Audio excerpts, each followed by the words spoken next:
அண்மை செய்தியை பார்த்து வருகிறோம். சென்னையில் நாளை முதல் மாவட்ட ஆட்சியர்கள் கூட்டம் நடைபெறும் என அறிவிக்கப்பட்டிருக்கிறது. 38 மாவட்ட ஆட்சியர்களுடன் தலைமைச் செயலாளர் சிவதாஸ் மீனா ஆய்வு நடத்தவிருக்கிறார். இது தொடர்பான விவரங்களுடன் செய்தியாளர் அபினேஷ் இணைந்திருக்கிறார். அபினேஷ், இந்த கூட்டத்தில் என்னென்ன விஷயங்கள் குறித்து ஆலோசிக்கப்படவிருக்கிறது, என்னென்ன ஆய்வுகளை நடத்தவிருக்கிறார்கள்? லாவண்யா, நாளை தலைமைச் செயலாளர் சிவதாஸ் மீனா தலைமையில அனைத்து மாவட்ட ஆட்சியர்களுடன் ஆய்வுக் கூட்டம் என்பது நாளை முதல் 3 கட்டங்களாக நடைபெற இருக்கிறது. தமிழ்நாடு அரசின் சார்பில் செயல்படுத்தி வரக்கூடிய திட்டங்கள் குறித்தும், திட்டங்களுடைய நிலை குறித்தும், அந்தந்த மாவட்டங்களில் செயல்படுத்தி வரக்கூடிய திட்டங்கள், இந்த திட்டங்கள் குறித்தெல்லாம் ஒவ்வொரு சீரான இடைவெளியில் தலைமைச் செயலாளர் தலைமையில ஆய்வுக் கூட்டம் என்பது நடைபெறும். அந்த அடிப்படையில நாளை முதல் 3 கட்டங்களாக தமிழ்நாட்டில் உள்ள 38 மாவட்ட ஆட்சியர்களுடன் தலைமைச் செயலாளர் ஆய்வு நடத்திருக்கிறார்.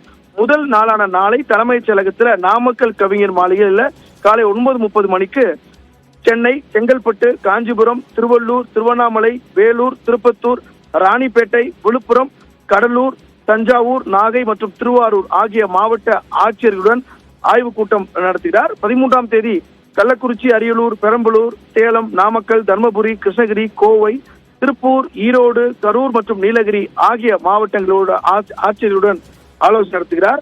அதே போல 15ஆம் தேதி இறுதி நாள் திருச்சிராப்பள்ளி, புதுக்கோட்டை, மதுரை, திருநெல்வேலி, தூத்துக்குடி, கன்னியாகுமரி, ராமநாதபுரம், விருதுநகர், தேனி, திண்டுக்கல் மற்றும் தென்காசி ஆகிய மாவட்ட ஆட்சியர்களுடன் ஆலோசனை நடத்துகிறார். வரும் ஜூன் மாதம் 24ஆம் தேதி தமிழ்நாடு சட்டப்பேரவை கூட்டத்தொடர் தொடங்க உள்ள நிலையில மாவட்டங்களில் நடைபெற்று வரக்கூடிய வளர்ச்சி திட்ட பணிகள் குறித்து இதுல விரிவாக தலைமைச் செயலாளர் ஆய்வு நடத்துகிறார். எனவே அந்த அடிப்படையில் 3 நாட்கள் இந்த கூட்டம் என்பது நடைபெற இருக்கிறது. லாவண்யா, உங்களுக்கு நன்றி அபினேஷ்.